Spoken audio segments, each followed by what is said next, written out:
There are two kinds of power in this world. The first is loud, the power of wealth, armies, titles. The second is silent, the power of the mind. The first can be taken away. The second, once sharpened, makes you untouchable. Philosophers have always understood this. They didn't just sit in temples or write in dusty scrolls. They studied human nature like hunters studying their prey. They knew the greatest way to win is to make others defeat themselves. Today, I'll show you how to use philosophy, not as a theory, but as a weapon. A quiet blade beneath a calm smile. By the end, you will see how thinking differently allows you to outmaneuver anyone without ever raising your voice. Philosophy isn't about fancy words. It's about perception. It's about controlling the only battlefield that truly matters, the mind. Marcus Aurelius wrote, "You have power over your mind, not outside events. Realize this and you will find strength." When most people enter conflict, they try to overpower. They argue louder, push harder, demand. But philosophers observe. They let the other person reveal their emotions, their weaknesses, their contradictions.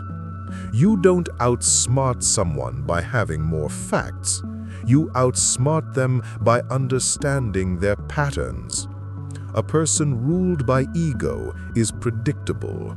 A person ruled by emotion is malleable. And a person who underestimates you is already defeated.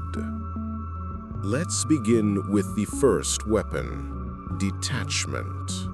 When the tyrant Diogenes of Sinope was offered gold by Alexander the Great, he simply replied, "Stand out of my sunlight."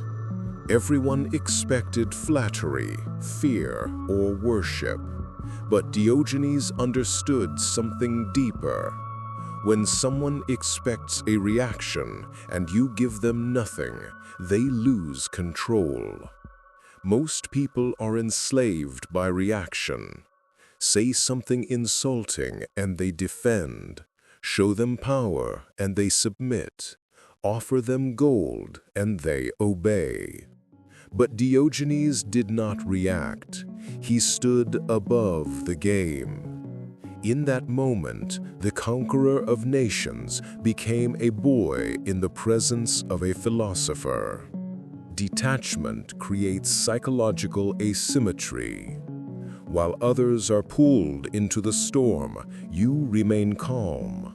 While they burn energy trying to control you, you quietly steer the direction of their own emotions. This is the first step in outsmarting anyone. Refuse to play by their emotional rules. Practical use today. When someone tries to provoke you, do not fight for dominance in their world. Let silence be your answer. Let calmness be your fortress. Because when they cannot predict you, they cannot control you.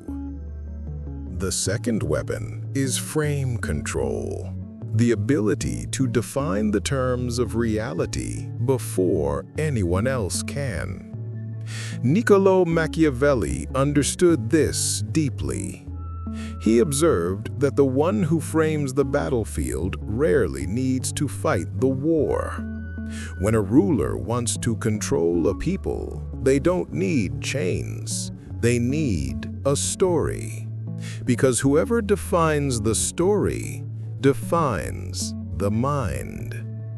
In an argument, people rush to defend themselves inside someone else's frame. You're wrong. No, I'm not. But the philosopher doesn't defend. He redefines. Example: if someone says, "You're being arrogant," the ordinary response is to deny. The philosopher's response is to calmly say, "Perhaps," or "Maybe I simply see what you don't want to look at." Now the accuser is off balance. The frame has shifted. They are now defending their interpretation, not attacking yours. In every interaction, there is an invisible battle for narrative control. Win that, and everything else follows. This is why Machiavelli said, "The wise man does at once what the fool does finally." Practical use. When you're challenged, don't defend. Reframe, redirect, redefine. Let them speak, but let your calm, deliberate words shape the ground beneath their feet. The third weapon is anticipation, thinking 3 moves ahead.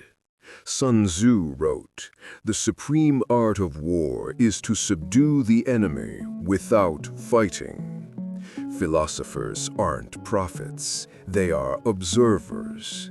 They know human nature is repetitive.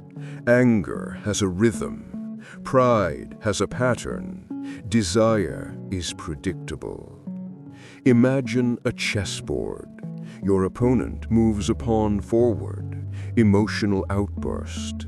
You don't react. You study the intention behind the move.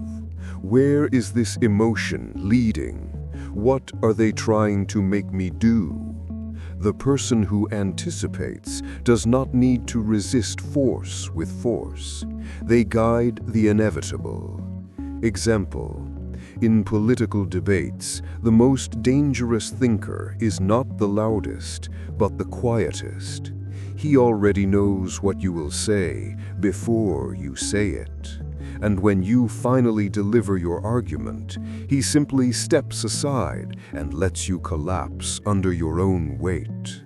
This is the art of subtle manipulation, not through deceit, but through foresight.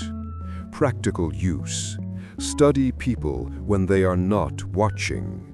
Notice their impulses, their tells, their repetitions. Because once you see the pattern, it is no longer their weapon, it is yours. All of these weapons, detachment, framing, anticipation, are meaningless without the fortress of inner clarity. The Stoics knew this well. Marcus Aurelius didn't build his strength in battles, but in silence, in thought, in journaling. The mind that conquers itself becomes immune to manipulation. You can't be outsmarted if you refuse to be baited. You can't be controlled if your emotions obey you. You can't be defeated if you never agreed to fight on their terms. Your greatest weapon is not how well you speak. It is how deeply you see. The modern world teaches people to react fast. Philosophy teaches you to see slow. And those who see slow always move first. To outsmart anyone is not to humiliate them, but to understand them more deeply than they understand themselves. Philosophy is not a trick, it's a discipline. It gives you the quiet strength to step out of the emotional chaos that blinds others. Detachment frees you from their control. Framing lets you define the battlefield. Anticipation ensures they walk exactly where you want them to. And clarity keeps you untouchable. The greatest victory is silent. The smartest person in the room is often the calmest, and the one who truly understands human nature doesn't need to shout. Soft whisper. He just watches and wins. If this resonated with you, remember, true power begins with thought, not action. Think like a philosopher. Move like a strategist.